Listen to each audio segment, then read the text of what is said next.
बिस्मिल्लाहिर्रहमानिर्रहीम। अस्सलामु अलैकुम सामीन, नाजरीन और मेरे प्यारे स्टूडेंट्स। आज आपको कुछ ऐसे अल्फाज की बनावट में सिखाने लगा हूँ जो अक्सर लिखने में बच्चे गलत कर देते हैं या बड़े बंदे से भी मुश्किल में लिखे जाते हैं। तो कुछ अल्फाज जैसे एक लफ्ज़ है ज़हन। तो ज़हन जो लफ्ज़ है अक्सर क्या किया जाता है कि ये इस तरह लिखने के बजाय है के साथ नून जोड़ दिया जाता है, तो वो फिर सही नहीं रहता। ये ज़हन लिखने के लिए ये है की हुक अलग बनेगी तब ये ज़हन बनेगा, वरना ये ज़हन नहीं बनेगा। अक्सर क्या करते हैं सिर्फ ये वाली हुक डाल के इधर ही है लिख देते हैं, तो ये गलत होता है। इसी की मिसाल एक और लफ्ज़ मैं आपको सिखाने लगा हूँ। हम लफ्ज़ लिखते हैं ख्वाहिश। तो ख्वाहिश का जो लफ्ज़ है वो लिखने के लिए इसी तरीके से ये है की हुक अलग से बनाकर फिर शीन के 3 दंदाने बनाकर शीन लिखनी है। ख्वाहिश ये लफ्ज़ इस तरीके से बनेगा। तो ये आप सिर्फ है साथ लिख के नहीं बना सकते, ये लाजमी बात है कि है के आगे फिर समझिए कि एक किस्म की लेठी रे लिख के शीन फिर लिखी जाती है। इसी तरीके से हम लफ्ज़ लिखते हैं बनता या बनना।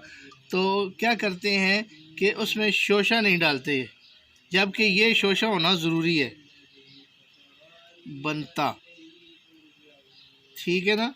बनता हो गया, बटता हो गया, हट और हटना वगैरह, ये सारे लफ्ज़ इसी तरीके से लिखे जाते हैं। एक और लफ्ज़ है रहना। ये तो ये है लिखने के बाद फिर नून लिखना इसके साथ लिखा जाएगा। ये अक्सर लोग क्या करते हैं कि सिर्फ ये 2 चीज़ें लिख के नून लिखना लिख देते हैं, जबकि इस तरीके से फिर गलत हो जाता है। अक्सर दरख्वास्त में हम रुखसत लिखते हैं। रुखसत का लफ्ज़ ये खे स्वाद के दंदाने के बाद ये लेटी रे और फिर इसके साथ ते लिखी जाती है, तो तब ये लफ्ज़ पूरा बनता है। इसके अलावा लफ्ज़ है ओहदा या अहद भी लिख सकते हैं। आइन के बाद ये वाली है और इसके साथ ये दाल। मैंने आपको नुक्ता मुदव्वरा के बारे में बताया था, इसमें 2 नुक्ता मुदव्वरा का इस्तेमाल हो जाता है। इसी तरीके से लफ्ज़ है, सिंपल सा लफ्ज़ है सादिक।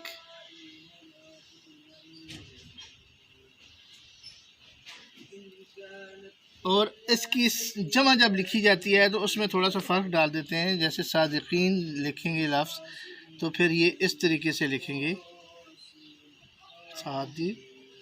ये शोशा बना के फिर इसके साथ ये लिखेंगे, ये और नून गुना सादिकीन, इस तरीके से लिखा जाएगा। इसी तरीके से आपको पता है कि नज़म या गज़ल का जो पहला शेर होता है उसको मतला कहते हैं। तो अक्सर लफ्ज़ इसको भी लोग गलत लिख देते हैं, ये मतला।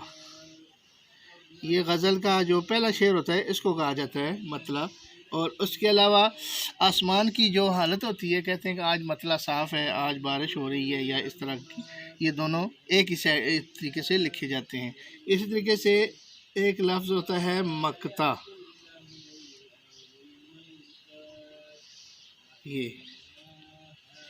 ये जो मक्ता होता है ये वो शेर होता है सबसे आखिरी वाला जिसमें तखल्लुस के तौर पर अपने नाम का इस्तेमाल शायर लोग करते हैं, यानी कि आखिरी जो शेर होता है नज़म या गज़ल का, उसको मक्ता कहा जाता है।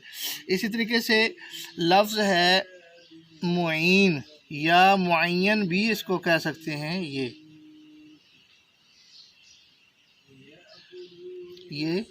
मुअय्यन भी कह सकते हैं, मुकर्रर को कहते हैं, और मुईन नाम भी है। तो ये दोनों इसी तरीके से लिखे जा सकते हैं। इसी तरीके से लुटिया डबोना आपने अक्सर लफ्ज़ पढ़ा हुआ है, तो इसमें ये पहले जो है वो शोशा होता है, लुटिया डबोना।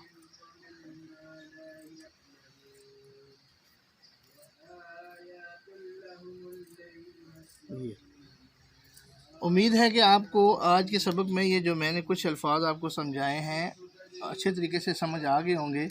और कोशिश किया करें कि आप भी मशक किया करें ताकि ये अल्फाज सही लिखने आ जाएं और जब लफ्ज़ सही लिखना ना आता हो तो फिर यह है कि उसको लिखाई नहीं कहते, फिर उस लिखाई की वजह से इंसान के मार्क्स कट जाते हैं, नंबर कट जाते हैं, तो सही अच्छे तरीके से नंबर नहीं मिलते। अल्फाज को जिस तरीके से लिखा जाता है, जो लिखने का एक स्टाइल होता है, जो इनकी अपनी एक बनावट है, जो इनकी शेप है, उस हिसाब से ही लिखेंगे तब ही ये मज़ा करेंगे। क्योंकि उर्दू नस्तालीक एक ख़ास तरीक़ाकार को कहते हैं, जिसमें आपने एक ख़ास तरीक़ाकार से अल्फाज की बनावट बनानी है। तो अगर आपको ये सबक पसंद आया है तो लाइक किया करें, सब्सक्राइब कर दिया करें और कमेंट्स में मुझे बताया करें कि कोई किसी किस्म का मसला आपको पेश आ रहा है, लिखने में कोई प्रॉब्लम हो रही है तो मुझे बता दिया करें, ताकि मैं आपको उसके हिसाब से मशवरा दूँ या फिर मैं आपको दोबारा फिर उसके ऊपर ही एक लेसन बना के सेंड करूँ, ताकि कोई मसला मसाइल है तो वो हल हो जाए। अल्लाह हाफिज़, बहुत शुक्रिया।